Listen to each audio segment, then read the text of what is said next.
Hello and welcome to Newspaper Review on Weekly News 24. And we'll start from the Punch newspaper. On the bonus surface, we have APC leaders intervene as Fubara faces fresh impeachment threats. And you'll find that on the page 2 of the Punch newspaper this morning.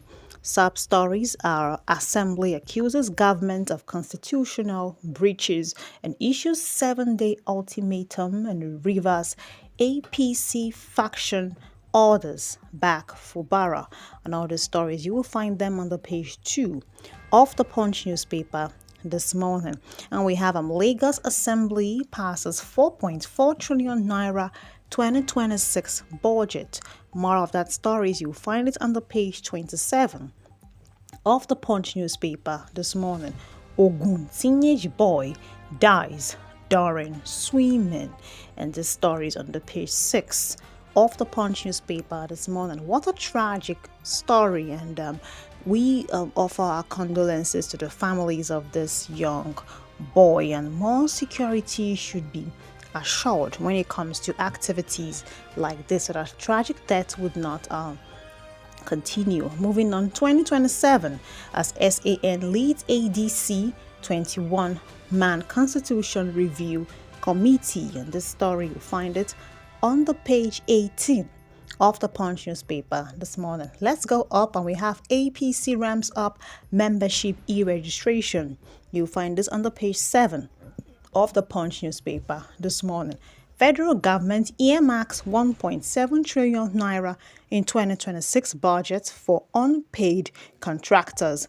More of the stories are on the page 20 of the Punch newspaper. Dangote refinery marketers full dish fuel deal crashes, and that story is on the page 18. And we also have insurgency. Federal government, U.S. company planned delivery of 12 attack helicopters, and the stories are all on the Punch newspaper. This last story, you find it on the page 7 on the Punch newspaper. We have some picture stories. If you want more of the stories, go to the Punch newspaper and read more of the stories that caught your attention. And moving on to the next, which is the Vanguard newspaper. For the Vanguard newspaper, we have on the bonus surface, impeachment, APC, Rivers Assembly at war over Fubara deputy. More of the stories are on the page 5 of the Vanguard newspaper this morning. We also have picture story of Rivers House of Assembly yesterday, and impeachment proceedings is beginning in Rivers. As you can see the picture story, we have Major Jack, House leader, reading out changes of misconduct against Governor Fubara during plenary yesterday. Insert Governor Fubara, and more of the stories, go to the Vanguard newspaper and you will see more of them. Nigeria attracts $14 billion foreign investment in 9 months of 2025, and the story you'll find it on the page 21 of the Vanguard newspaper this morning. Oxford Dictionary adds Mami Market, Amala, and other Nigerian words into glossary. This story is very, very interesting. I mean, imagine having some Nigerian words in the Oxford Dictionary, and it is a plus for we Nigerians. It means the words we use over here are recognized. And more of the stories on the page 9 of the Vanguard newspaper this morning. Bloodbath in Benue. Rival cult gangs kill 8 in supremacy clash. This story is on page 7 of the Vanguard newspaper. Federal government disburses AFCON bonuses to Super Eagles. Federal government disburses AFCON bonuses to Super Eagles. This was said by the finance minister, and more of the stories are on the page 21 of the Punch newspaper this morning. Moving up, U.S. Senate rebukes Trump over Venezuela. That's on the page 30. 141 million Nigerians are poor while politicians jostle for power. This was said by Obi. More of the stories on the page 8. Governors who defect should lose seats. Mohalu. Find the story on the page 11. Federal government directs shipping firms and airlines to submit manifest via national single window. And this story is on the page 19 of the Vanguard newspaper this morning. And that's all for the Vanguard newspaper. Moving on to the next, which is the Guardian newspaper this morning. And on the Guardian newspaper this morning, we have Fubara may meet Tinubu as Rivers row escalate with Assembly probe. And the story is on the page 6 of the Guardian newspaper this morning. BVN enrollment hit 67.8 million and 225 million bank accounts are active.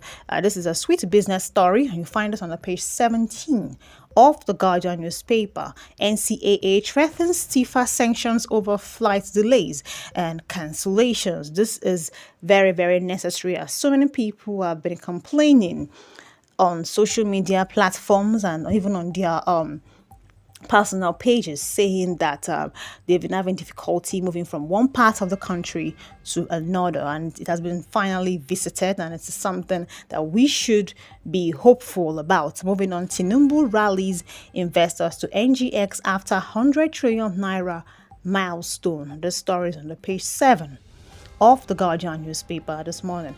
Federal government to review tariffs for industrial growth, lower production costs.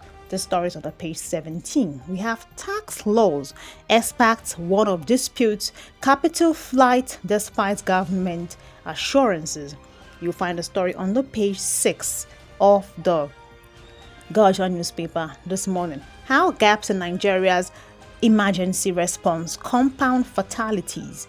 You'll find this on page 44, 4 and 5, pages 4 and 5 of the Guardian newspaper this morning. And going up, we have a UN climate fight suffers as US exits 66 international bodies treaties. More of the stories on the page 3. We also have federal government raises 1.1 trillion naira from first 2026 treasury bills auction. And the stories on the page 3 of the Guardian newspaper this morning. Politicians scrambling for power while Nigerians fall into poverty. Obi laments. This is on the page 3 of the Guardian newspaper this morning. If any of the stories here catches your attention, please get in paper and read more as the pages have been reviewed. And moving on to the next, which is the Daily Trust newspaper. The Daily Trust newspaper, we have on the burning surface, how Rivers peace deal collapsed again. And this is on the pages 3 and 4 of the Daily Trust newspaper this morning. Kano Assembly justifies Governor Yusuf's planned defection. And that is on the page 19 of the Daily Trust newspaper. Afenifere decrees terror attacks in Southwest. That's on the page 6 of the Daily Trust newspaper this morning. US withdraws from ECOSOC, 65 other global organizations. This on the page 24. 6 farmers killed in fresh plateau attack. And this is on the page 6 of the Daily Trust newspaper this morning. Inflation likely to fall below 10% in 2026. This was said by Tinubu, and citizens, businesses expressed concerns over tax laws. This is on the page 4 of Daily Trust newspaper this morning. This is saying that 10 children die of cholera in Taraba State. And more of these tragic stories on the page 5 of the Daily Trust newspaper this morning. And that wraps up our newspaper review this morning on Weekly News 24. Have a wonderful weekend ahead. Thank you.